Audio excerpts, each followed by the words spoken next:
And we are live. What is happening, ladies and gentlemen? Hopefully that wasn't too bad. Welcome back to Beyond the 90. Are you missing football? I mean, we are. I mean, we've got internationals, but it's not the same unless the players aren't really. I mean, there's more players in the Belgian squad than there are in the England squad, so it's kind of weird looking at it from that perspective. But Alex, I mean, it's a few days on from the Man United result, and just what are your thoughts? How are you? And what are your thoughts about the Man United? I know we've had a few days to look over it, but how are you doing?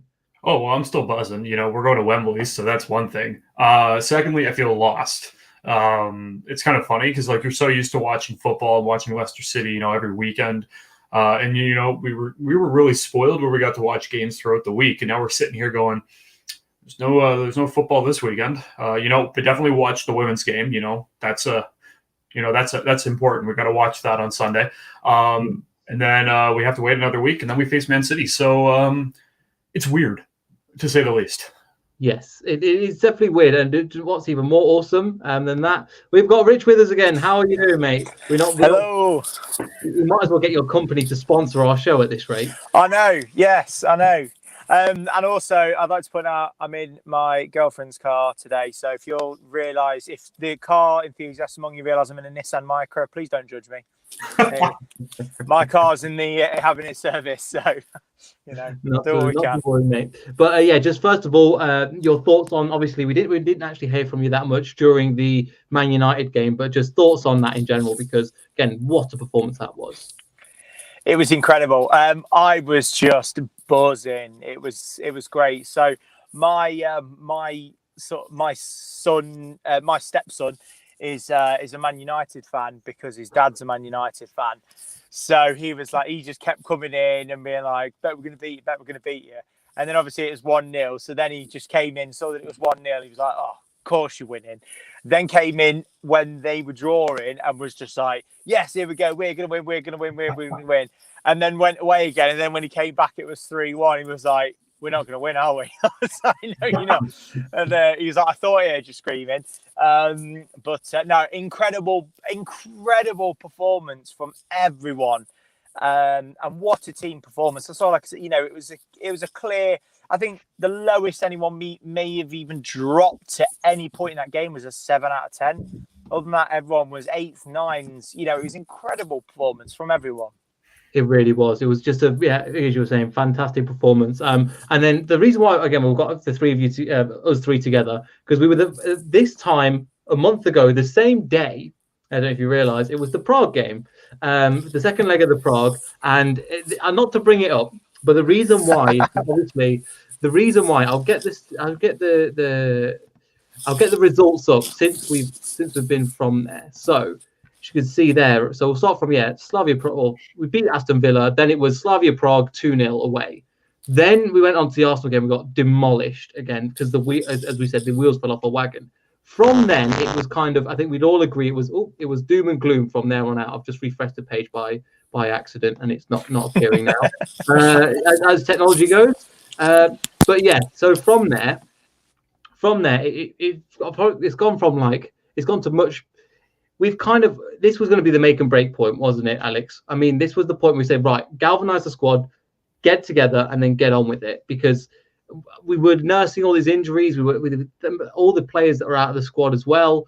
And we've managed to pull through it. And yes, there are some tough games coming up. However, I think we've got to be feeling confident about the month that we had from the Prague game up till now. Well, you also have to consider how crazy February was. That month was just absolutely insane. I think we had, eight games or something like that, I think, in the month of February, which, in the shortest month of the year, that's absolutely insane. But, I think, honestly, we're going to look back at the month of February, and we're going to look back at, the Slavia game, and we're going to look back at the Arsenal game, and even the Burnley draw, and we're going to really say that was the decisive moment in this season, which either dictated that we would move forward or we would fall back. And I think now that you look at the standings, you look at all the results and whatnot, you can clearly say that we were successful. We still have plenty of football left to play, but I think if you really do look back at that time, if you look back at even a month ago, I think that's where we were. We were in this position where it was a make or break, and I think we were able to make it. And I think where we are sitting right now on the table, and getting that victory against Man United in the FA Cup, I think we are moving in a very positive way moving forward.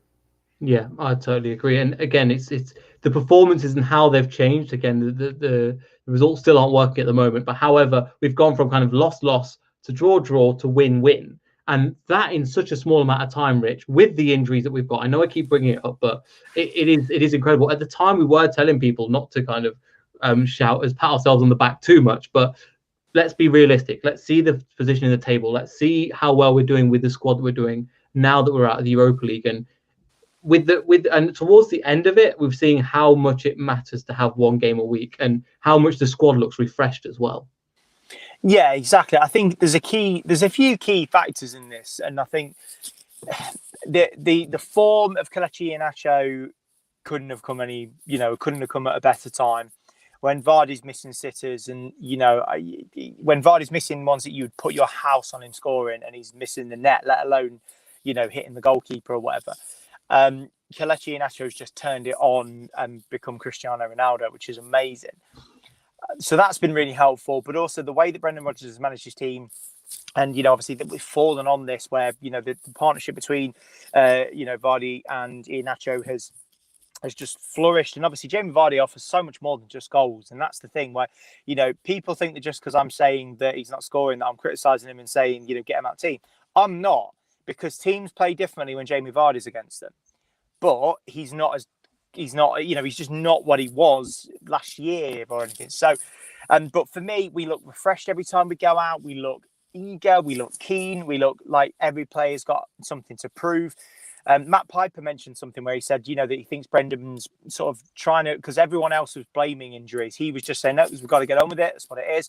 And he was saying that he thinks that Brendan's trying to create some sort of siege mentality. And I really think there's some truth in that, because they come out, they're playing for each other. You see that all the players that are in the stand are injured. I know everyone's going on about Maddison, but they're all doing it.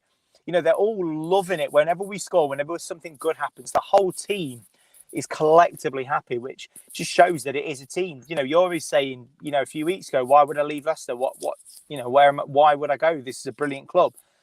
So I think everything's going right, and we are so different from that last year's team that crumbled and just the wheels falling off. You can have a stumble, but I'm not worried. I said to you a few weeks back, I'm not worried about us losing top four.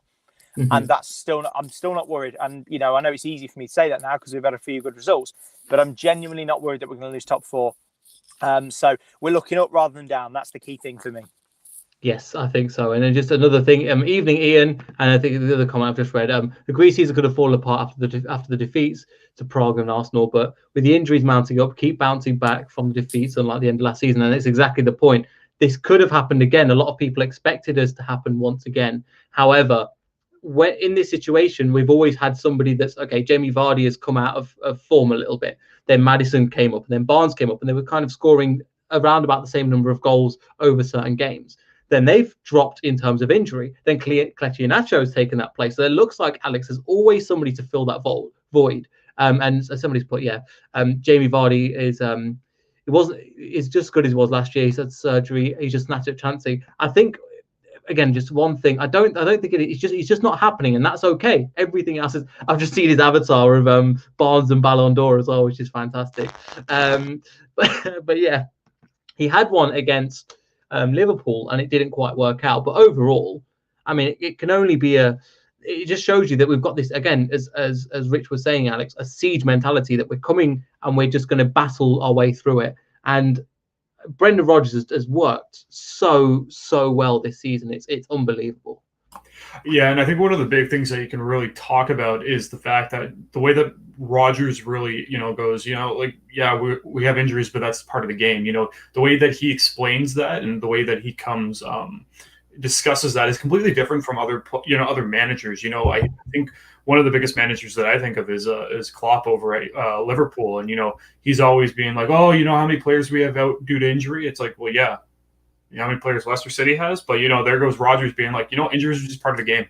And he's really developed this mentality being like, you know what? Yeah, we could be out 3 or 4 players, but, we're still a squad and we're still a really good team. Let's get together and let's just keep going.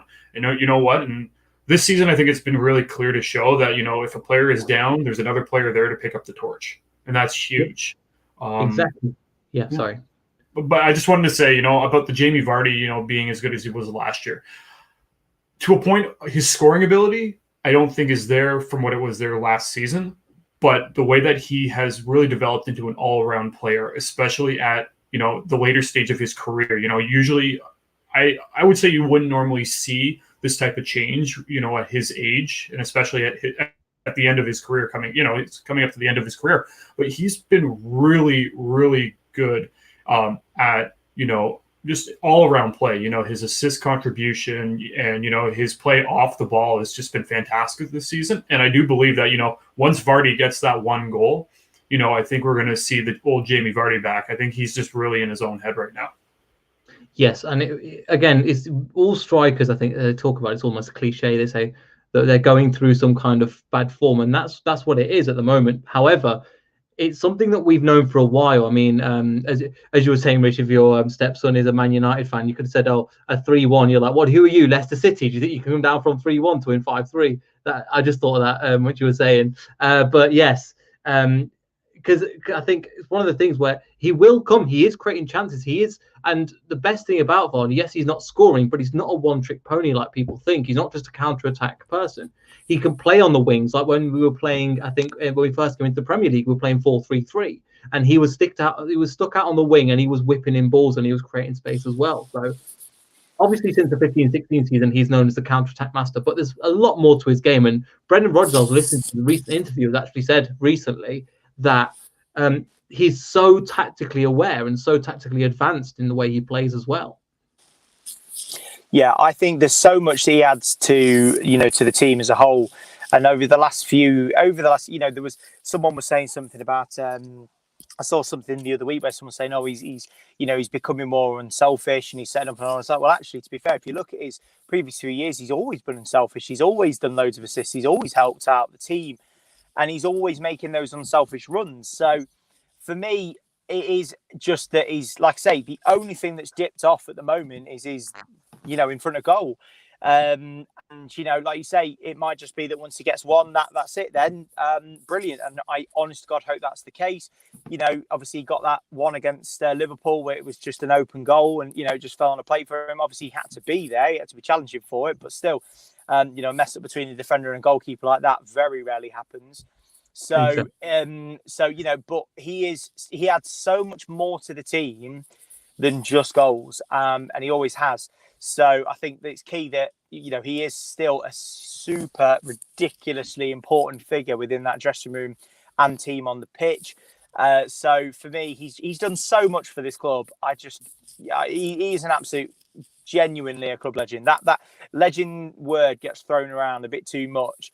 But he is a legend of the club, and he will go down as a club legend.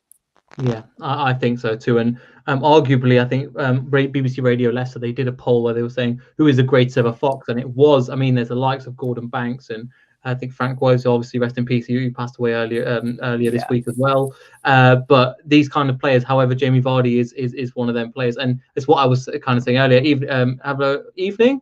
James, where are you? Are you in like Turkey or something? You're going to watch soyuncu? Because that's what I think that's evening there. But yeah, he takes 2 or 3 players away from him.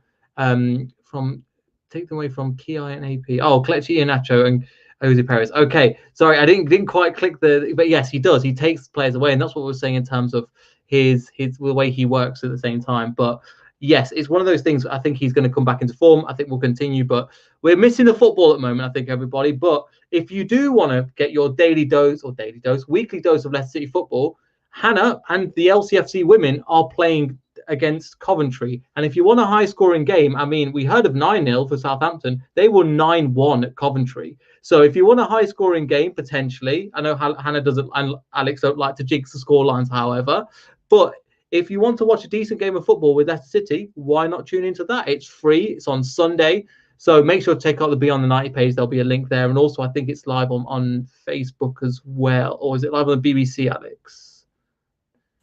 I know for me, it's on the FA Player. So, okay. I'll have to have a look. But again, just make sure you tune in live and you'll be able to find that out as well. Because if you miss Leicester City football, why not go Sports Women's team? They're doing fantastically in the league.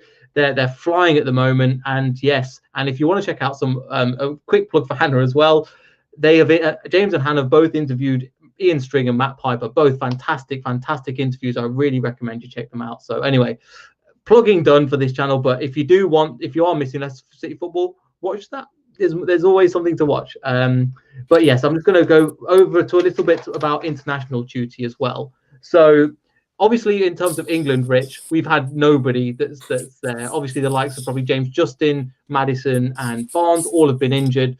But with the strength of the squad at the moment, it's kind of a good thing that they're not going, I think, personally, because that's a good thing that they're not going, and B, it's bad that they're injured. However, I don't know about you, but there seems to be a little bit of an England curse. As soon as they get in the England team, they kind of fire off to another place. Harry Maguire was a perfect example with the World Cup. Ben Chilwell was of recent with ended up going to Chelsea. So in that sense, I don't think it's that bad that they didn't go, and they'd rather just be home and heal.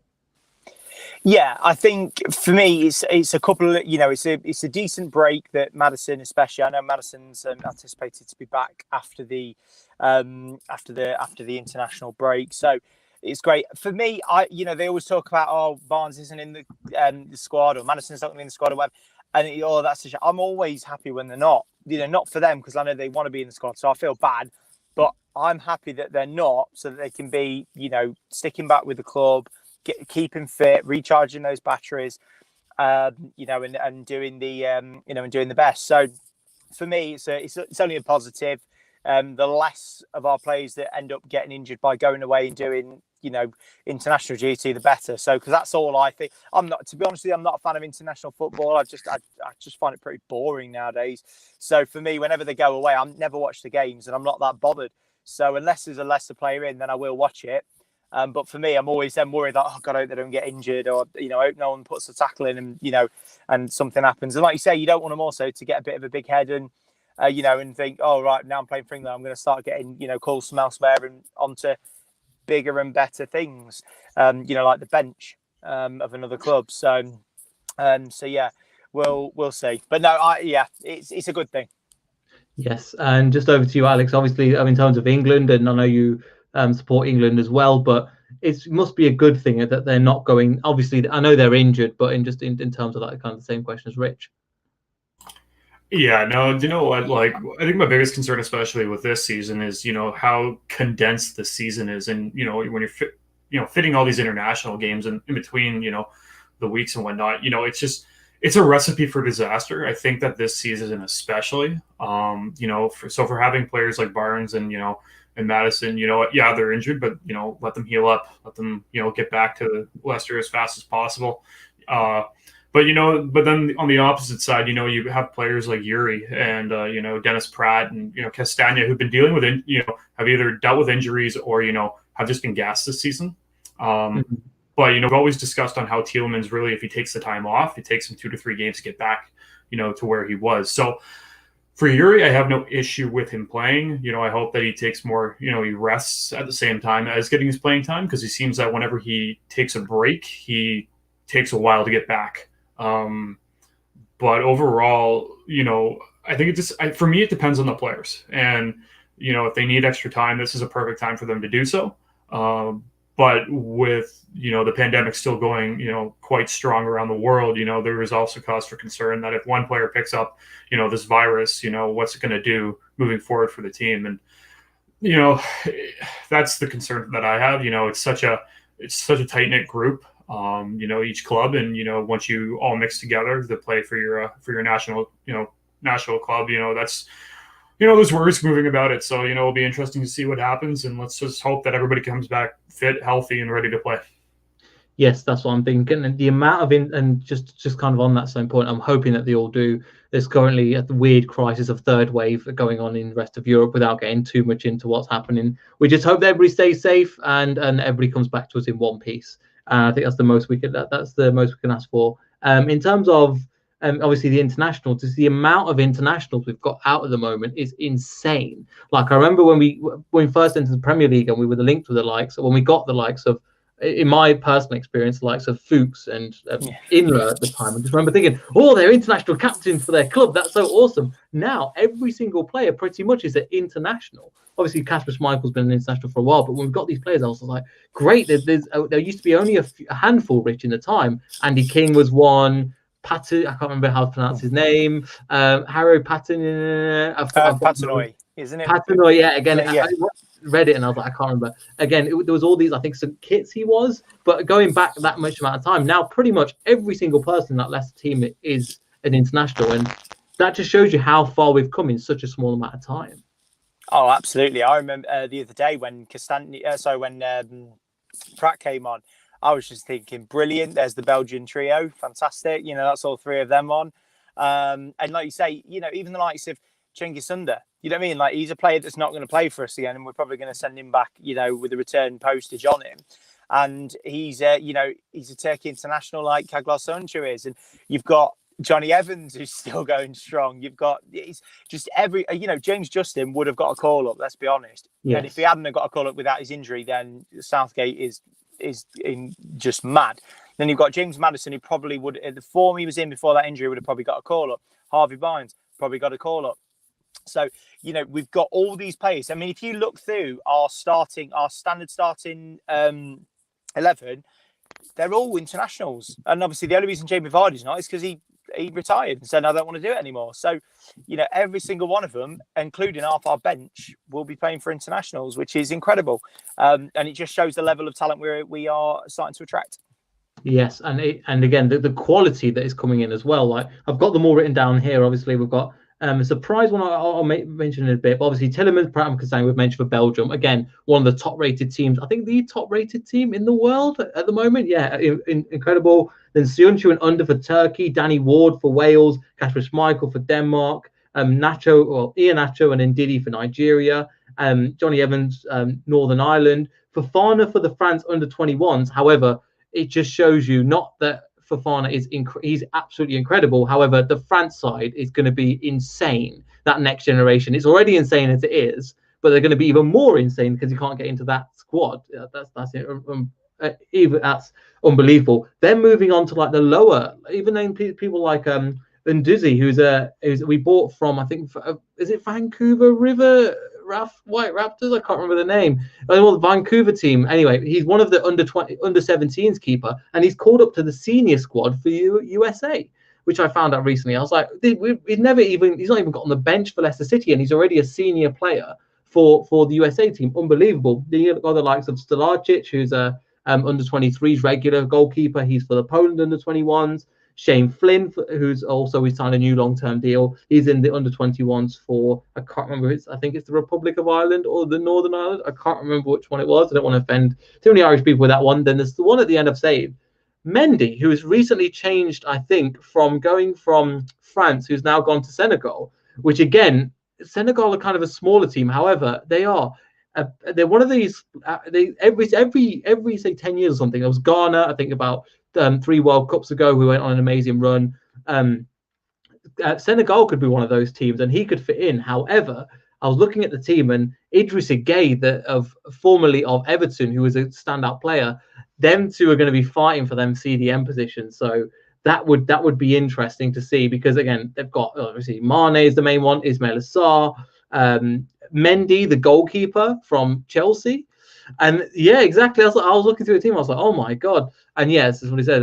He's called up the Senegal squad. So that can, again, another player that has now got into the squad. That again, he's not even making the bench at times, Alex. But it's incredible just the amount of players that we've got on internationals at the moment. Yeah, it's really awesome to see, like, because like we always talk about like the few players that we always know, like, oh, Tielemans and whatnot, they're all internationals. But then you just, like Reece said, we got that 17-year-old American keeper, and he's going to be on the USA's first team squad, which is absolutely insane. The depth we're talking about, all these young up and coming players, that are within the Leicester City ranks are already playing an international duty, and that's just going to further them along in their development, which is so exciting. So it's really is incredible. You just, if you do go down, if you pull up the the squad and you go through and you like start pinpointing which players are playing on international duty, you really are mind blown by the level of talent that we have in our pool. That's either looked aside or just like completely disregarded, and it's some fantastic things to look forward to. I was going to say, before we go, I can just share my screen and we can have a look at them now since I've got the Leicester City website up. And the first team players, we'll start from the back. Obviously, Kasper Schmeichel, Denmark. They've got them. They'll actually include them at the bottom because I know beforehand they wouldn't even do that. So obviously Schmeichel for Denmark. Danny Ward, who started against, I think they lost 3-1 to Belgium. Wales did. However, at least he was playing in that match as well. Keeper Kupovic, I think he's getting on a bit now and can't get into the Switzerland squad again. James Justin, potential England. Fofana for France. Soyuncu. Wes Morgan, I think, is retired from international duty. Johnny Evans, obviously Northern Ireland. I think he's got quite a lot of caps as well. Daniel Amate, I think, gets into the Ghana squad as well, playing as centre-back. Ricardo Pereira, obviously fully fit, will probably get into the Portuguese squad. Timothy Castagna, again, as we saw recently, is obviously in the squad.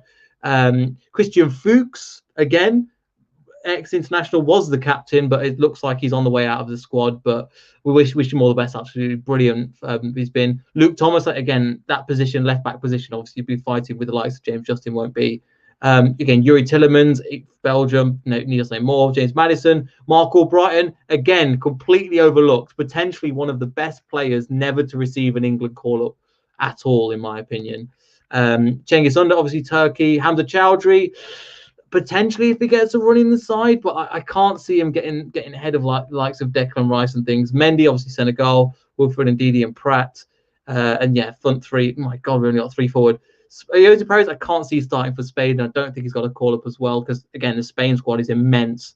Kelechi Iheanacho for Nigeria and ex-England forward Jamie Vardy. So, in that, just generally, I think that's just an amazing squad that, compared to a few years ago, Rich, was completely different.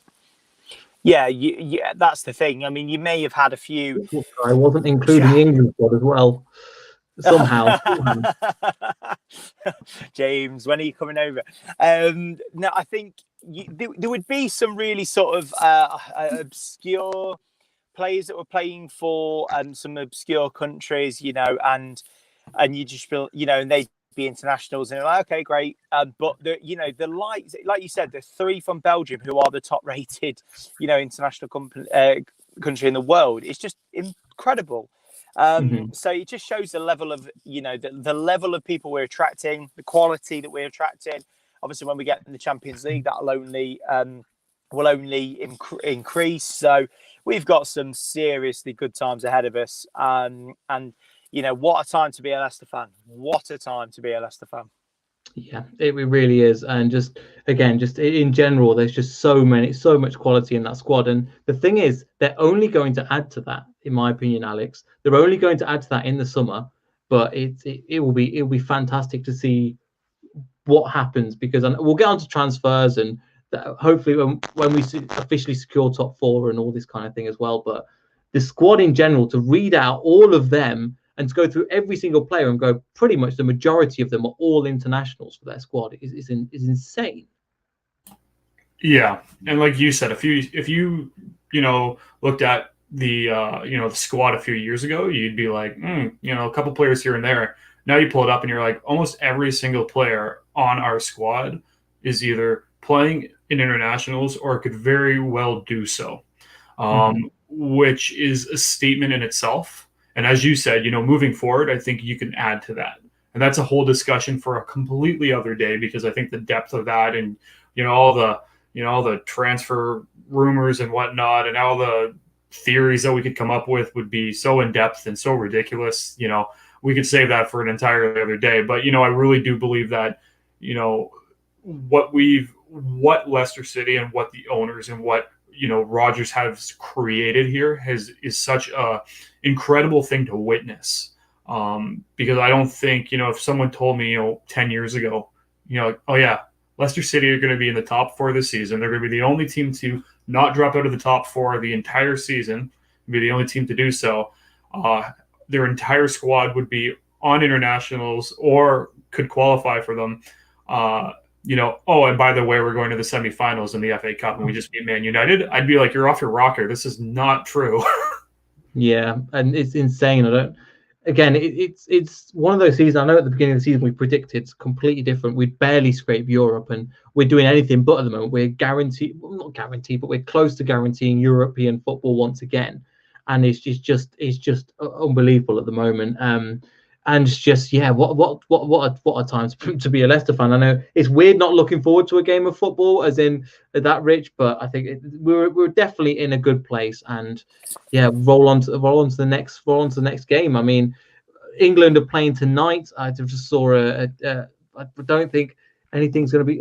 Who are they playing against? Again, I don't follow England as much, but it's again they're playing tonight as well, or I think in the afternoon for you, Alex. England versus San Marino. That's it. So yes, there's people that can't play full time, but it should be all right. But in terms of that, yeah, I just don't know what else to say. But I could be wrong. Did we sell? Actually, that's a good point. Could be wrong. Did we sell drink water after you got an England call up? Or how Chilwell mentioned. Joe Maguire, did we mention? I think he didn't get. He got an England call up for the friendlies, but he didn't get taken to the Euros. He didn't get. I don't think he got like a full proper. I mean, they do count caps, friendlies as caps, don't they? But he didn't get like a proper call up, did he?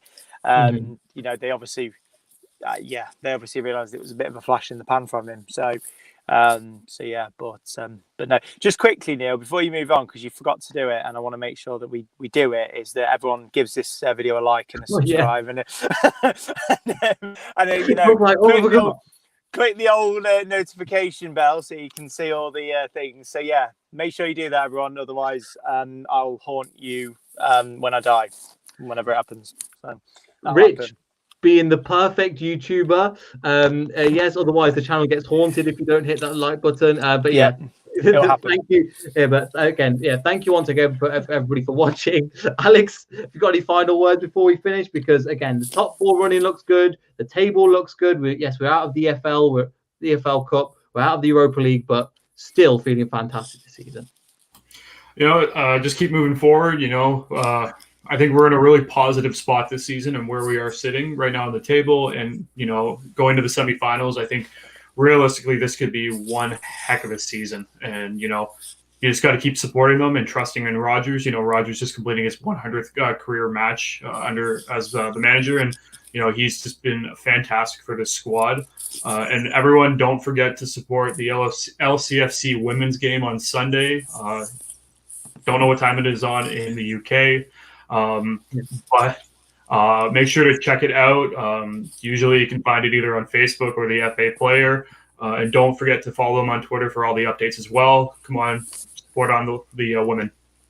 Yes, let's go on. Let's support the women. And again, why not? I mean, it's your time to support football. Hannah's going to come up with a match for that. So make sure to tune into her show.